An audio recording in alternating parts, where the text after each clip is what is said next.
이제 이재명 후보 사이다 이제 말씀하셨는데 예. 저는 약간 사이다라기보다는 청산가리 같은 느낌이었어요. 청산가리. 둘 다 쏘긴 쏘는데. 야, 요즘 정치권 말이 독해졌어요. 예. 이게 먹어서 쏘는데 이게 사이다면 먹으면 좋은데 예. 청산가리 먹으면 큰일 나지 않습니까? 큰일 나죠. 12시에 만나는 시사테인먼트. 오늘도 말빨이라면 뒤지지 않고 실력은 더 있는 두 분 오셨어요. 이승원 평론가, 김재섭 국민의힘 도봉갑 당협위원장 나오셨어요. 안녕하세요. 네, 안녕하십니까? 예, 제가 사실 이제 출연자들이 있으면 다 아는 분들이긴 한데 그래도 제가 검색도 해보고 그래요. 네네. 제가 두 분을 검색을 해보고 깜짝 놀랐습니다. 왜 그렇죠? 이승원 평론가 네. 깜짝 놀랐어요. 왜요? 아니 미스코리아에 예전에 출전하셨다고요. 아니 그래요? 절대 아니고요. 아니에요? 네, 그 제가 가장 좋아하는 유일한 가짜 뉴스입니다. 아 그래요? 네. 아니 뭐 프로필에 다 네, 제가 서울 본선에 진출 입상했다 막 이렇게 다 붙어 있던데. 그러니까 그거를 많은 분들이 얘기를 하시는데 예. 그 전에 했던 그 MBC 라디오 시작할 때쯤이었나 언제쯤 하여튼 어떤 분이 본인 블로그에 예. 제 이력을 쭉 해놨는데 제 생년월일도 다 틀리고 막 이런 거예요. 아, 그래요? 그래서 여러 가지 그 부적절한 정보들이 많았었는데 부정확한. 예. 근데 미스 코리아 진이 갑자기 뜬금없이 나와가지고 저도 야 이거 무슨 상황이야 이러면서 주변 사람들한테. 근데 이걸 수정할 수 있는 그 방법을 제가 몰라서 아직까지 그냥 방치하고 있습니다. 아 그렇군요. 네, 혹시 이 그냥 방송을 들으신다면 제발 혹시 수정 좀 부탁드립니다. 즐기시는 거 아닌가요? 아 그렇진 않아요. 그렇진 예. 않아요. 알겠습니다. 근데 그 정도로 제가 뭐 사람 얼평하거나 그런 거 좋아하지는 않는데 그 정도로 사실은 미모가 좀 뛰어나시니까 사람들이 좀 착각하지 않았나 그런 생각이 들어요. 네. 알겠습니다. 일단 미스 코리아 본선 아닌 95년인데 그럼 YS 때예요. 상당히 롱타임하고 네. 예. 제가 대학교 원스 때긴 어퍼 합니다. 타임. 예. YS라니. 알겠습니다. 자 김재섭 위원. 네. 아니 김재섭 당협위원장은 진짜 운동권이에요. 아 예. 그렇죠. 이거 민주당 586 운동권은 저리가 진짜 운동권. 예 맞습니다. 아니 그 데드리프트하고 스쿼트하고 벤치프레스 합쳐가지고 3대 운동이라고 하잖아요. 그렇죠. 500kg을 든다 이런 얘기가 있던데 사실인가요? 사실이죠. 500 이상을 들고요. 예. 그 네. 가능하군요. 가능합니다. 사람이. 그래서 여의도에서 유일하게 3대 500을 들 수 있는 헬스부 장관입니다. 헬스부 장관. 네. 집권하면 헬스부 만들어집니까? 종신직으로 만들어집니다. 정신직으로. 네. 김재섭 종신직으로 만드는 경우에만 헬스부를 만들 수 있습니다. 예, 500 이상이 얼마나 대단한 거냐라고 지금 제작진이 물어봤는데 이렇게 생각하시면 돼요. 스쿼트 200kg, 200kg을 들고요. 데드리프트 200kg 들고요. 벤치프레스 100kg 이상 들어 올려야 됩니다. 그렇죠. 자, 그게 제가 가능하군요. 벤치프레스 한 30kg 들어요. 네. 비실비실합니다. 예. 30kg. 워밍업이죠, 워밍업. 워밍업인가요? 예. 알겠습니다. 예. 어때? 일단은 두 분한테 어떤 총평부터 들어봐야 될 것 같아요. 어제는 경제 분야였고 경제 분야 얘기가 나왔는데 이게 들으면서 이게 경제 분야야? 이렇게 또 고개가 갸우뚱하시는 상황도 있었어요. 먼저 이승원 평론가부터 어떻게 보셨습니까? 총평이요. 이재명 후보 그 번호 순으로 말씀을 드리면 이재명 예. 후보는 다시 사이다로 돌아왔다. 사이다 이재명. 네, 사이다 이재명은 원래 이제 이미지였지 않습니까? 그래서 2017년 당시 대선 토론회 때 보였던 그 사이다의 그런 느낌들이 많이 사라졌다. 그리고 뭔가 이제 품격과 품위와 뭐 거친 말 하지 않은 뭐 이런 이미지를 계속 부각시키려고 좀 자제했던 것 같아요. 그동안 1, 2차 예. 토론이 있었잖아요. 그런데 이번에는 좀 이제 법정 TV 토론 첫 회라서 그런 건지 아니면은 이제 시기가 다가와서 그런 건지 모르겠는데 다시 사이다로 돌아왔다가 제 간전평이고요. 예. 두 번째 윤석열 후보는 좀 안타까웠다. 일단 안타까웠다. 네네. 아 예. 뭔가 이게 답변을 시원하게 하지 못한다는 느낌을 저는 개인적으로 받았어요. 예. 그래서 이게 또 본인이 이제 장점을 갖고 있는 분야가 있지만 경제 분야는 사실은 윤석열 후보가 뭔가 이렇게 딱 부러지게 대답을 하는 경우를 많이 못 봤고 어젠 하필이면 또 이제 그런 분야였기 때문에 윤석열 후보가 뭔가 자신의 어떤 장점 같은 것을 살릴 수는 별로 없는 기회였다라고 예. 생각이 들고 심상정은 그냥 심상정이었다. 심상정은 심상정. 네, 예. 뭐 워낙 토론의 달인이시잖아요. 그래가지고 어제도 보면은 뭐 전혀 끊김없이 네 오디오가 0.1초도 끊기는 거 없이 그냥 속사포로 계속 질문을 하고 또 답변을 하는 그런 시원한 모습이었고 사실은 많은 분들이 주목한 건 어떻게 보면 안철수 후보였을 수도 있어요. 그동안은 굉장히 그렇죠. 긴장하고 불안해하는 그런 모습이었는데 어제 토론에는 뭔가 좀 입이 풀렸다? 뭐라고 표현해야 될까요? 좀 이렇게 자신감 또 또 경제 분야이고 또 뭐 예. 디지털이나 뭐 플랫폼 등등 이슈에 대해서 본인이 장악력이 있기 때문에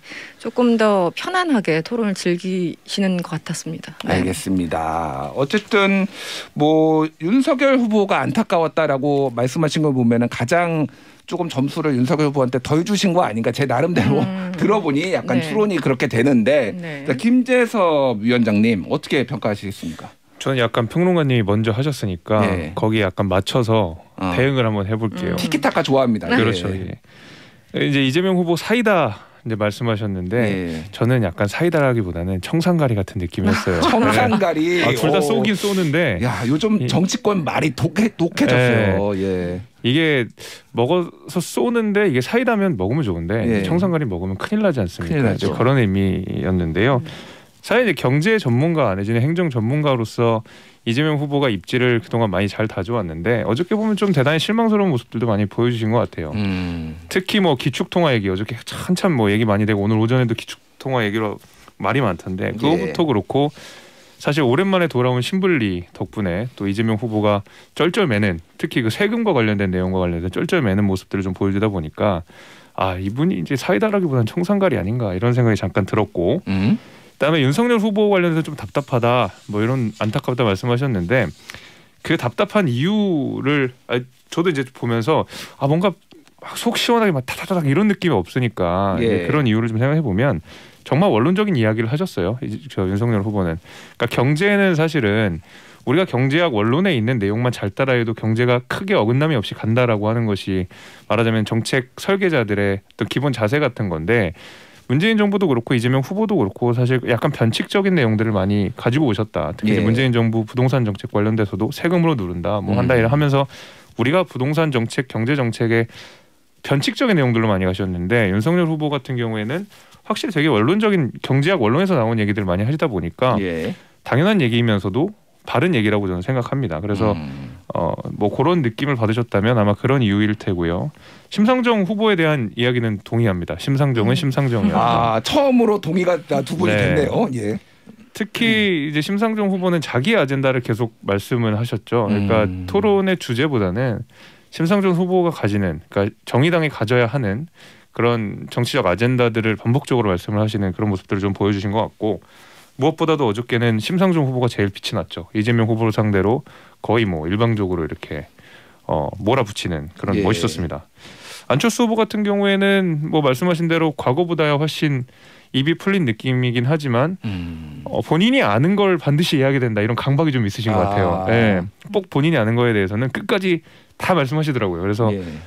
약간 주제랑 좀 동떨어진 것 같은 느낌이 들다가도 어쨌든 안철수 후보도 안철수 후보 다 왔다. 뭐 이 정도로 제가 총평을 할 수 있을 것 같습니다. 알겠습니다. 예, 전체적으로 두 분의 의견이 일치하는 부분도 있고 조금 다른 부분도 있는데 저는 제 그냥 의견을 뭐 편하게 얘기를 할게요. 저한테 모두 뭐 민주당과 국민의힘 지지자가 모두 저를 싫어하기 때문에 저는 좋아합니다. 그러면 열성 지지자들은 다 저를 싫어합니다. 너 누구 편이냐 도대체. 저는 모두 깍입니다. 저는 윤석열 후보가 1, 2차 때처럼 했다고 비슷하게 한 것처럼 보여요. 근데 기준점 효과라고 이제 기대치가 전에는 굉장히 낮았는데 이제는 점점점 올라가고 있거든요. 윤석열 후보한테. 그래서 상대적으로 아마 손해를 볼 거다 이렇게 보입니다. 그러니까 비슷하게 했는데도 손해를 볼 것 같고 이재명 후보는 사이다로 돌아온 거 뭐 그게 사이다가 됐든 어쨌든 굉장히 공격적이 됐는데 그게 정말로 득이 될지 지지층은 만족시키지만은 중도한테 도움이 될지 좀 저는 의문이다. 안철수 후보는 모르겠습니다. 그냥 감정이입이 됐어요. 좀 짠하다는 느낌. 감정이. 잘했으면 좋겠다. 잘했으면 좋겠다. 좀 응원의 마음이고 실제 잘했어. 저는 안철수 후보가 제일 잘했는 거는 맞는 것 같은데 네. 이게 득표에 도움이 될지는 좀 모르겠어요. 사실은. 예, 그게 좀 그러고 심상정은 심상정이다. 저도 똑같습니다. 심상정은 심상정이다. 그렇습니다. 저 느낌은 그랬어요. 네네. 자, 먼저 코로나 얘기 좀 해볼게요. 4명 후보가 공통적으로 소상공인과 자영업자 손실보상에는 동의했는데 규모와 방식에 대해서는 이견이 좀 있었어요. 어떻게 평론가님 먼저 하실까요? 이승우 평론가님? 예. 네, 예를 들면 이제 이재명 후보 같은 경우는 불이 났으면 불을 꺼야지 양동이 크기만 따지고 나중에 미룰 일이 아니다. 뭐 이런 얘기를 했었고 윤석열 후보 같은 경우는 민주당이 날치기 통과하려고 해서 어쩔 수 없이 동의를 했는데 그러니까 어제 추경 합의 얘기를 한 거겠죠. 차기 정부를 만든다면 약속한 50조 원 가운데 37조를 신속 지원하겠다. 뭐 이런 얘기를 했어요. 그리고 안철수 후보는 특별 회계를 언급했는데 어쨌든 지금 코로나 상황이 위급하고 이래서 지금 하루하루 버티기가 힘든 분들 이분들만큼 현장에서 많이 만나는 분들도 없을 거라고 생각을 합니다. 이 후보들이 직접 만나다 보니까 평소에 그냥 이 관전자 입장에서 현장의 입장과 현장에서 그분들의 고통을 직접 얘기 듣는 거에 따라서 굉장히 후보들이 마음이 조금씩 변한다고 생각을 하고 실제 만나고 난 다음에 뭐 시장이나 이런 데를 한 바퀴 돌고 난 다음에 후보들의 어떤 발언이나 이런 그 톤 앤 매너를 보면은 훨씬 더 본인들이 다급하다는 느낌이 있어요. 그래서 저는 소상공인이나 어떤 코로나 상황에 대해서 조금 더 진화하고 있다. 이분들의 인식 구조가. 그렇지만 그건 이제 공통점인데 결국은 방식이죠. 방식과 속도의 문제고 어저께만 해도 이제 추경 같은 경우 방역지원금을 뭐 정부는 300만 원 기준으로 제출했는데 민주당은 500 하자, 국민의힘은 1000 하자 뭐 이런 것 때문에 좀 이견이 있다가 결국은 어쨌든 합의를 했잖아요. 근데 저는 옳다 그르다는 굉장히 이제 디테일하고 전문적인 부분이지만 어쨌든 속도감에 있어서는 민주당이 아무래도 지금 집권당이기 때문에 조금 어제 급하게 처리를 하고 싶었던 것은 아닌가 싶고 각자의 후보들도 그런 어떤 당의 입장을 좀 반영해서 그런 워딩들이 나온 게 아닌가 싶습니다. 윤석열 후보는 민주당이 날치기 통과를 하려고 했다라고 얘기를 하고 이재명 후보는 아니 불이 났으면 불을 꺼야 되는데 국민의힘은 양동이 크기만 지금 따지고 있다. 그러니까 더 많이 줘야 된다라는 걸로 좀 협상이 지지부진했던 거를 좀 비판한 것 같아요. 김재섭 위원장님 어떻게 보십니까? 글쎄요. 이재명 후보가 불이 난 거를 몰랐나요? 재작년부터 이미 불은 나고 있었는데 이제 와서 갑자기 불이 났으니까 뭐 물을 부어야지 하는 게 전 좀 납득이 잘 안 되는 게 우리가 추경이 지금 2월 초 이제 중순 정도 지금 우리가 됐는데 12월 초에 이제 예산안 확정이 되지 않았습니까? 그렇죠. 그럼 그 당시에도 우리가 소상공인 지원하자라는 이야기들이 많이 있었고 거기에 대한 어떤 공통된 합의가 있었기 때문에 사실 그 내용이 예산안에 반영이 된 거잖아요. 그때 이제 넉넉하게 반영을 했었으면 사실 저는 더 좋았을 것 같은데 한 달 반 만에 급하게 입장선회가 된 이유가 뭔지 생각을 해보면 그래서 찾아봤어요. 왜 갑자기 이렇게 급하게 할까? 찾아봤더니 오미크론 확산세가 심각하다라는 거거든요. 오미크론 확산세 심각하죠, 사실. 심각하죠. 근데 저는 그 얘기를 듣고 벙졌던 게 뭐냐면 보세요. 우리가 12월 초나 지금이나 영업 제한은 똑같습니다. 그러니까 사회적 거리 두기는 비슷하게 가고 있죠. 거의 똑같아요. 거의 오히려 그 당시가 9시니까 더 말하자면 제한은 더 셌었던 때죠. 근데 보면 자영업자들이 피해를 받는 것은 오미크론의 확산세 여부가 중요한 게 아니라 정부가 몇 시까지 영업 제한을 하느냐가 훨씬 더 중요한 문제거든요. 근데 그 당시에도 9시였고 그전에도 9시였고 11월에 잠깐 풀어줬지만 지금도 10시 9시입니다. 그러니까 오미크론 확산세와 상관없이 자영업자들은 늘 힘들어왔고 앞으로도 힘들 예정이에요. 근데 굳이 지금 한 달 반 만에 입장선회가 돼서 심각해졌으니까 자영업자들이 힘들어졌으니까 그 우리가 추경 편성을 해서라도 지원을 하자라고 하는 것이 잘 생각하면 안 맞는 얘기라는 거죠. 선거용이다 이렇게 보시나요? 저는 그렇게 보는 게 이게 한 번이면 그럴 수 있습니다. 근데 2020년 우리가 총선 전에도 추경해가지고 전국민 재난지원금 했었죠. 그렇죠. 그다음에 바로 작년에서도 오세훈 시장 그 재보궐선거 할 때도 일주일 전인가요? 2주일 전인가요? 추경해가지고 또 우리가 지원한 적이 있었죠. 이번에도 마찬가지입니다. 선거 거의 한 일주일 정도 앞두고 추경을 해가지고 지급을 하겠다라고 하는 것이 이게 한 번이면 급해서 그런다고 생각이 될 수가 있겠지만 세 차례 선거 때마다 반복이 되니까 이게 금권 선거를 하기 위한 것이 아니냐라는 의심이 충분히 들 수 있다는 거죠. 금권 선거다. 금권 선거. 그렇죠. 그렇게 들 수밖에 없고 말씀한 대로 과학적인 이유, 그다음에 행정적인 이유는 변한 게 없습니다. 알겠습니다. 그래서 뭐 결과를 보면은 1승 1패예요. 2020년 총선은 미래통합당이 졌고, 그러니까 야당이 졌고, 보궐선거는 또 그거랑 상관없이 이겨서 이게 정말로 얼마나 효과가 있는지에 대해서는 모르겠으나 야당의 좀 불편한 심기는 감출 수가 없는 것 같습니다. 자, 국채 발행에 대해서 이재명, 윤석열 후보 간 공방이 있었어요. 자, 윤석열 후보가 좀 세게 오히려 이거는 이재명 후보를 공격을 했어요.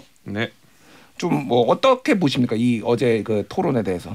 저는 이거는 이번에 그 국채 얘기가 나오고 우리가 막 기축통화 얘기까지 하면서 막 이제 조금 더 수면 위로 올라온 것 같은데 우리가 작년만 해도 국민의힘이랑 그 민주당이랑 한참 이거 가지고 싸울 때도 계속 이제 민주당에서 주장했던 게 우리나라 아직까지 부채 비율 50%밖에 안 되는 더 해도 된다. OECD 선진국 비해서 우리나라가 높은 게 아니다.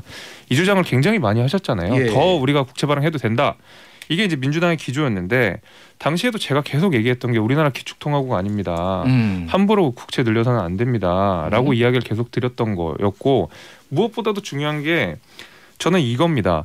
우리나라가 지금 국채 발행에 대해서 굉장히 조심해야 되는 이유가 사실 이번 대선 토론 때 저는 등장했던 거라고 보고 있고 예. 우리가 하나 더 고민해야 될 거 다른 나라들에 비해서 우리나라 국채 발행에 더 신중해야 되는 한 가지 이유를 보면 우리나라가 1960년부터 70년까지 국가 주도의 성장을 하게 되면서 말하자면 발전 국가형 그 체제를 가지고 있단 말입니다. 그러다 보면 우리가 OECD에서 산정하지 않는 정부 산하 기관들이 굉장히 많아요. 이들의 부채는 사실 OECD 산정 기준에 말하자면 50%에 산입되지 않는 문제가 있기 때문에 그러니까 뭐 국가 부채를 계산할 때 이제 그렇죠. D1이냐 D2냐 D3냐 그렇죠. 요거 예, 말씀하시는 거죠. 그걸 그러니까. 말씀을 드리는 건데 우리나라는 다른 나라보다 훨씬 더 그런 산하 공공기관들이 많기 때문에 여기에 대한 사실 우리가 부채 비율을 산정하지 않은 상태에서 50%니까 괜찮다, 60%까지 괜찮다, 기축통화국도 아닌데다가 발전국가 전통을 따르고 있는 우리나라 같은 경우에는 훨씬 더 국채를 발행하는데 조심해야 되는데 민주당은 여기에 대한 경각심이 전혀 없었다. 근데 저는 이번을 계기로 조금 이 부분에 대해서 국민들께서도 이게 국채를 발행하는 게 그냥 막 되는 게 아니구나라는 식으로 한 번 더 다 우리 대한민국 국민들이 뭔가 좀 잘 정확하게 알게 되는 계기가 됐으면 좋겠어요. 알겠습니다. 이승원 평론가님은 어떻게 보면 일단 민주당은 전통적으로 좀 확장 재정 쪽에 조금 방점을 찍고 있고 국민의힘은 좀 더 보수적인 재정 운용을 좀 강조를 하는 것 같아요. 정권 바뀌면 나는 이거 입장이 바뀔 수도 있다 이런 생각도 드는데. 제가 2009년에서 10년 그 사이에 이제 기재부를 출입을 했었는데 그때 이제 윤중현 장관 때예요. 근데 그때 이제 썼던 기사 중에 하나 기억나는 게 2010년 기준 2014년까지 우리나라 국채 비율을 30% 중반대로 유지하겠다. 30% 중반 이내로 유지하겠다. 그 중반과 중반 이내가 별거 아닌 것 같은데 사실은 그 기재부 안에서 국관을 담당하는 사람들한테는 그 1% 0.5%가 굉장히 이제 큰 거죠. 그러니까 이 그 부채 비율이라는 게 어쨌든 그 기재부에서는 얼마나 예민하게 보느냐 그걸 말씀드리려고 이제 숫자를 얘기했던 거고 사실 그때도 이한구 의원 뭐 경제통일하고는 이제 그분이 그 얘기를 했었어요. 우리가 이제 공식적으로 잡는 부채 비율과 말씀하신 것처럼 비영리 공공기관 부채 비율까지 하면 훨씬 더 높다. 근데 이제 기본적으로는 그렇습니다. 우리나라 전문가라고 하시는 분들도 정치 성향에 따라서 경제적인 지수나 이 숫자도 또 달라진다는 느낌을 많이 받는데 그래서 보통 IMF를 많이 인용을 하죠. 그래서 지난해 3월에 나왔던 IMF 연구 그 자료 보고서를 보면은 우리나라가 아직도 그 확장적 재정 능력이 있다고 판단을 하고 있습니다. IMF는 돈 좀 더 써야 된다 한국 정부 그렇죠. 이런 얘기도 했죠. 그러니까 부채 증가율이 가장 높게 올라가는 건 사실인데 그럼에도 불구하고 GDP 대비 우리나라 그 국가 부채 비율을 봤을 적에는 이제 한 50%좀 넘었지만 아직까지 여력이 있다라는 게 IMF의 어떤 객관적인 그런 얘기였고 저는 윤석열 후보가 이재명 후보한테 질문을 했을 때 양쪽 다 좀 실망한 거는 보통 질문을 하려면 본인이 정확하게 답을 갖고 있을 때 질문을 하게 마련이잖아요. 그런데 이제 이재명 후보가 다시 물었을 때 윤석열 후보는 거기에 대해서 명확하게 얘기하지 않았습니다. 대략 50에서 60. 이건 너무나 큰 숫자예요. 그렇기 때문에 답변을 받는 이재명 후보도 마찬가지고 윤석열 질문을 했던 사람도 그렇고 양쪽 다 두 분 다 확실한 답은 없는 것 같은데 뭐 저렇게 공방하고 있지? 약간 이런 느낌을 저는 중간에서 받았습니다. 윤석열 후보가 정확하게 이렇게 얘기를 했죠. 그러니까 이재명 후보가 지금 재정 여력이 몇 퍼센트 정도 가능할 것 같냐 물어보니까 윤석열 후보가 한 50에서 60%가 넘어가면 비기축 통화 국가인 경우에는 어렵다고 알고 있다 이렇게 얘기를 했어요. 자, 이재명 후보가 어제 그러니까 재정 이제 건전성 얘기를 하면서 우리 더 국채 발행해서 더 돈 써도 된다 얘기를 하면서 기축 통화국이 될 가능성이 있다 이렇게 얘기를 해가지고 이게 지금 화제와 논란이 되고 지금 기사도 굉장히 많이 떴습니다. 자, 요거는 제가 먼저 이 백그라운드를 좀 설명을 드리고 두 분의 의견을 들어봐야 될 것 같아요. 이게 이제 정경련에서 지난 13일에 자료를 냈는데요. 우리나라가 기축통화국이 될 가능성이 있고 되어야 된다라는 논리였어요. 그게 내용이 뭐냐면은 기축통화국은 지금 그러니까 5개거든 정확하게는 이게 SDR이라고 IMF의 특별 인출권의 통화 바스켓이 있는데 여기는 이제 5개 통화가 들어가 있습니다. 달러와 유로와 엔화, 파운드와 영국의 파운드와 그리고 중국의 위안화. 그래서 2015년 11월에 중국의 위안화가 들어갔고요. 5년마다 하거든요. 근데 작년에 이제 안 열리고 코로나 때문에 올해 이거 심사를 SDR에 추가로 늘 통화가 있는지를 이제 심사를 네. 하는데 네. 정경련이 발표를 한 것이고 그 근거가 정경련의 근거는 두 개예요. 하나는 글로벌 수출 5위에 해당되면 이게 들어갈 수 있다라는 건데 한국이 무역량으로는 9위지만 수출만 따지면 5위입니다. 그러니까 여기에 지금 들어가는 거고요.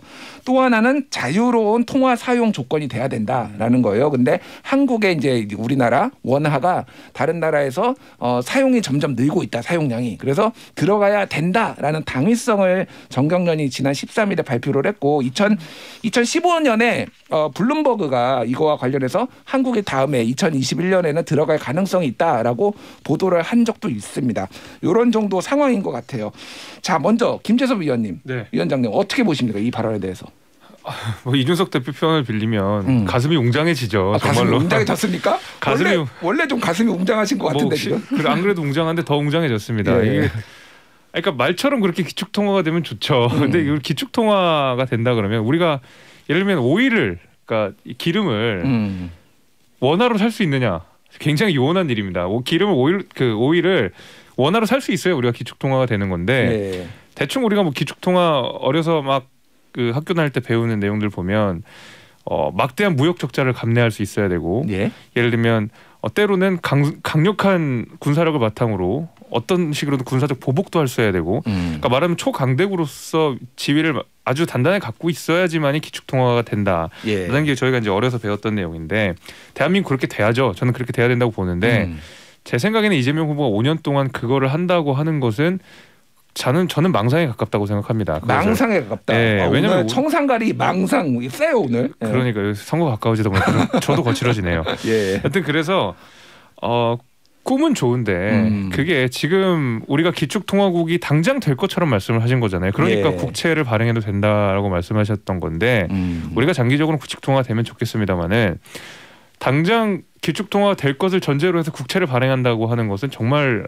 하서는 안 되는 소리죠. 이제 경제의 기본도 안 된 얘기라고 저는 생각을 하고요. 예, 예. 아까 전에 또 말씀을 못 드린 게 있는데 우리나라가 또 이 국채 비율을 훨씬 더 신경을 써야 되는 이유가 하나가 뭐냐면 공공기관 많고 이런 문제도 있고 기축통화가 비기축통화인 것도 있고 여러 가지가 있지만 한 가지 또 체크를 해야 될 것이 예. 문재인 정부 들어서 공무원 숫자가 굉장히 많아졌잖아요. 예. 실제로 공무원 숫자도 많아졌고 그러다 보면 기본적으로 고비용 구조로 가는 게 기본 전제입니다. 그 노령화도 돼 있고요. 예. 그러니까 사회복지 비용도 굉장히 많이 들고 앞으로 돈이 들 일이 더 많아져요. 그렇기 때문에 사회 자체가 고비용 구조로 됐기 때문에 지금은 당장 50%라 하더라도 아까 말씀하신 IMF의 보고서에 따라 굉장히 증가하는 속도가 가파르고요. 일본도 지금 260% 정도 되는데 이거 굉장히 짧은 시간 내에 이루어진 거거든요. 처음에 50, 100 이 사이에 있다가 200 몇시까지 가는 게 굉장히 금방 일어난 거예요. 그래서 우리는 훨씬 더 조심히 봐야 된다라는 말씀을 다시 한번 드리겠습니다. 알겠습니다. 이제 자, 이승원 평론가님. 네, 어떤 사람의 또 발언이나 이런 걸 평가할 때 이제 내가 좋아하면은 저 사람은 담대한 목표를 갖고 있어. 내가 싫어하면 저건 망상이야. 뭐 이렇게 되는 거죠. 이제 표현이 그렇게 되면 어쩔 수 없어요. 저도 아마 그렇게 표현을 할 겁니다. 예. 누가 보면은 기축통화국이 되면 좋죠. 네, 이거는 엄청난 어떻게 보면 무기보다 더 강력한 게 기축통화이기 때문에 언제든 찍어낼 수 있고 전 세계에서 통용될 수 있고 아까 말씀하신 것처럼 기름도 그냥 우리 통화 내고서는 한국에서 찍어내는 그 돈으로 살 수 있으면 얼마나 좋겠습니까? 이제 그거는 각각의 이제 목표치와 평가 이게 다르게 표현이 됐다고 보고요. 저는 그 기축통화라는 그 말을 들었을 적에 어쨌든 저건 아닌데라는 생각은 했었어요. 왜냐하면 이게 너무나 먼 얘기이기 때문에. 그래서 이재명 후보가 정경련의 어떤 보고서 내용을 약간 좀 오인을 했겠거니. 참고로 말씀드리면 역시 IMF가 지난 10월에 보고서를 냈었는데 예. G20이라고 하는 이제 20개 국가 그리고 주요 유럽 국가들 14개에서 34개를 이제 분석을 했어요. 예. 근데 비기축 국가 중에서 이 부채 비율이 100%가 넘은 데가 그리스, 싱가포르, 캐나다 정도밖에 안 됐다고 합니다. 그러니까 결국은 이제 기축통화가 아닌 상황에서는 100%는 넘긴다는 건 너무 무리한 거고 사실 어제 약간의 유사성은 있었어요. 왜냐면은 윤석열 후보도 50에서 60을 얘기했고 이재명 후보는 정확한 얘기는 안 했지만 어쨌든 여력이 있다고 얘기했으니까 그 두 분들도 저는 100까지 생각하고 있지 않다고 봅니다. 그래서 예. 한 5, 60 정도에서 어느 정도 맞는데 그 안에서도 논쟁은 굉장히 또 심해질 거라고 저는 생각을 합니다. 네. 알겠습니다. 어쨌든 기축통화가 당장 될 가능성은 잘 모르겠는데 이거 헬스부 장관 우리 네. 김재섭 위원장님한테 질문 드려볼게요. 네. 대한민국 축구대표팀 월드컵 우승 그리고 대한민국 원화 기축통화 둘 중에 어느 게 더 가능성이 높습니까? 월드컵 우승의 가능성이 높죠. 아 그런가요? 네, 왜냐하면 우리는 그래도 4위까지는 한번 가봤잖아요. 예. 그렇죠. 근데 아직까지 우리나라가 원화가 가진 세계적 어떤 경쟁력을 보면 4위까지 가진 못했거든요. 예. 아직까지는 그런 의미에서 가능성만 보고 나면 그래도 우리 선수들 잘합니다 요새. 굉장히 잘하고 그런가요? 있기 때문에 네. 물론 너무 친스포츠적 발언 아니십니까? 저는 헬스부 장관이니까요. 예. 저는 솔직히 기축통화가 더 가능성이 있다. 원화가 기축통화. 아니 왜냐면은 블룸버그가 2015년에 네. 뭐 그런 보도가 있어요. 그러니까 그게 괜히 했겠습니까? 그러니까 가능성이 있고 검토 대상이 될 만하다. 그리고 또 하나가 상징성이 IMF가 어려운 국가들을 도와서 이렇게 하는 건데 대한민국의 세계에서 유일하게 최빈 국가에서 선진국이 된 유일한 전 세계 국가예요. 그러니까 상징적으로 꿈과 희망을 주기 위해서라도 이게 좀 넣어줄 필요가 있다라는 건데 위안화는 재수했거든요. 한번 검토했다가 네. 떨어지고 5년 뒤에 2010년에 검토하고 2015년에 들어갔으니까 올해 떨어지더라도 그러면 10년 뒤에는 기회가 있다. 5년 뒤에는 기회가 있지 않을까. 5년 안에 월드컵 우승할 수 있겠습니까? 네.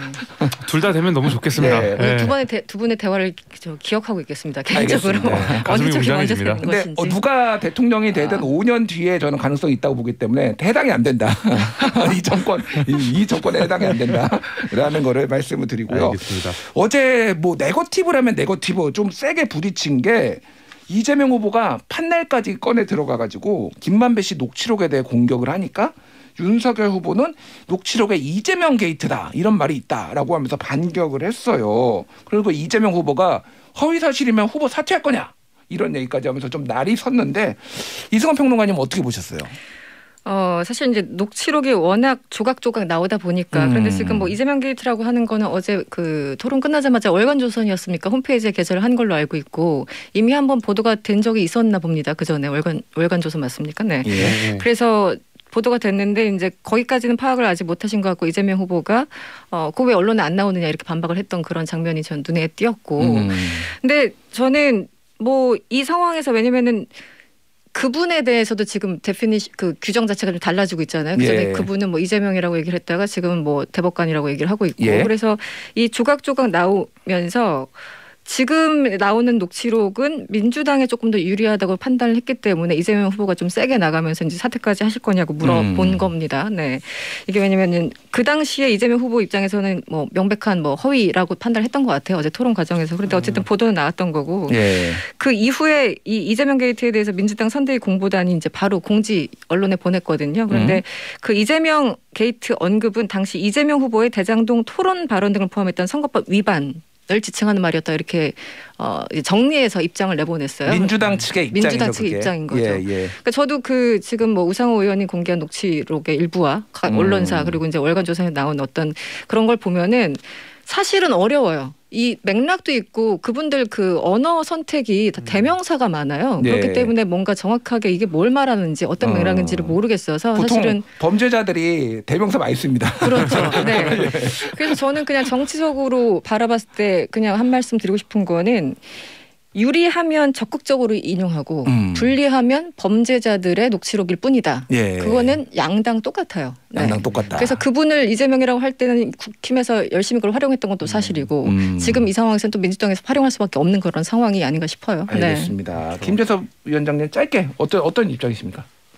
그거요. 이제 대장동 이슈를 꺼내는 건 제 생각에는 이재명 후보가 계속 불리한 거라고 생각해요. 예. 계속 프레이밍이 되잖아요. 그리고 대장동과 관련된 뭔가 저희가 국민의힘에서 막 지적을 했던 게 몸통 아니냐, 그분 아니냐 이제 그런 얘기들 계속 했었고 국민들이 생각하시기에 대충 대장동은 이재명 후보랑 연관이 있구나 어떤 식으로든 많이들 이제 머릿속에 가지고 계셨을 텐데 이재명 후보가 스스로 이재명 게이트라는 말을 본인 스스로 하시게 만든 거잖아요. 어저께 토론에서는. 그게 강력한 프레임이거든요. 그래서 대장동 이슈를 이제 윤석열 후보에게 전가를 시키려고 했었던 것 같은데 오히려 그게 발목을 좀 잡으신 것 같아요. 알겠습니다. 뭐 이거는 녹취록의 해석 전쟁인데 각자 유리한 대로 지금 해석을 하는 것 같아요. 자, 심상정 후보, 안철수 후보 두 분은 어떻게 보셨는지. 일단은 안철수 후보는 윤석열 후보한테 어제 질문이 좀 집중됐어요. 아무래도 네. 단일화가 좀 파기된 것, 그러니까 안철수 후보의 입장에서는 무산된 것에 대해서 좀 앙금이 있지 않았나 이런 생각도 들었는데 고개를 절레절레 흔들기도 했어요. 이렇게 정부 데이터 개방 질문을 했는데 이거 안 후보가 고개를 절레절레 흔들어서 이게 지금 또 짤로 이렇게 돌아다니고 있더라고요. 김재섭 위원장님 어떻게 보셨습니까? 근데 이거 이렇게 뭔가 절레절레 하시는 거는 옛날에 한 번 있었어요. 또 있었잖아요. 예. 그래서 뭐 이번에 새로운 일은 아닌 것 같고 제 생각에는 안철수 후보가 제가 초반에도 말씀드렸던 것처럼 안철수 후보는 본인이 알고 있는 부분에 대해서는 예. 처음부터 끝까지 다 말씀을 하셔야 되는 성격인 것 같아요. 약간 뭐 디지털 플랫폼 뭐 4차 산업 이런 얘기 나왔을 때 사실 그 얘기 이렇게 반응이 나온 거잖아요. 예. 그러니까 정부가 데이터를 개방을 그렇죠. 해야 되는데 그러면 어느 선까지 얼마나 해야 되고 이용자들의 어떤 뭐 사생활 보호, 데이터 보호는 얼마나 해야 되는가 그렇죠. 이런 답변을 원했는데 그게 안 나와서 그러니까. 이제 고개를 흔들었죠. 절레절레 하시면서 예. 드디어 이제 내 필드다. 이거는 자 시작해 볼까? 이제 이렇게 하면서 하셨던 것 같아요. 그거 예. 아니지. 강하게 야 그건 내가 잘 알아. 이런 태도를 보여주시기 위해서 알겠습니다. 그렇게 했다고 봅니다. 저는. 예. 안철수 후보 같은 경우는 뭐 그래도 이제 정치 어느덧 10년이 흘렀지 않습니까? 그렇죠. 2012년 대선. 네. 그때부터 쭉 한 10년을 저도 멀리서 이제 관찰자로서 봐왔는데 공격적인 발언을 거의 안 하시잖아요. 원래 성격상 잘 못하기도 하고. 그렇죠. 그런데 이제 점점 정치적으로 지나가면서 조금씩 세게 뭐 아바타입니까 예전에 발언 나왔었고 근데 최근에는 그런 얘기는 안 하시는데 그 제가 어제 보면서 느꼈던 게 그 절레절레 뭐 도리도리와 절레절레는 좀 다른 거죠. 네. 절레절레 보면서 훅 들어오시네요. 이분이 할 수 있는 가장 적극적인 공세다. 이런 느낌을 최고의 받았어요. 공격할 때는 절레절레다. 네, 절레절레. 왜냐하면은 그만큼도 고개가 많이 안 돌아갔었어요. 예전엔 제가 보기에는. 근데 어제 절레절레 하면서 그 단일화 결렬 이후의 앙금과 실제 본인의 필드고 상대방이 또 너무 모른다라고 인지했는지 굉장히 이 부분에서는 그 이전의 안철수와는 정말 다르게 좀 공격적으로 질문을 오고 갔던 것이 아닌가 싶습니다. 알겠습니다. 네. 심상정 후보는 어저께 토론회 끝나고 기자들 만나가지고 이렇게 얘기했어요. 후보들이 의리가 없다. 의리가 없다. 아니, 난 30분 동안 서 있는데 왜 나한테 질문 한 번도 안 줘? 라고 하셨어요. 저는 심상정 후보 마음 이해하고 섭섭할 만해 합니다. 그러니까 좀 다른 후보들이 윤석열 후보, 이재명 후보, 안철수 후보 다 질문 좀 하십시오. 좀 심상정 후보한테. 그러니까 손에 이득 볼 게 없다라고 생각하는 것 같아요. 사실은. 심상정을 건드리면은. 그렇죠. 네, 그래서 그런 그렇죠. 건데. 맞아요. 그래도 한 번씩은 질문 좀 해주시길 바랍니다.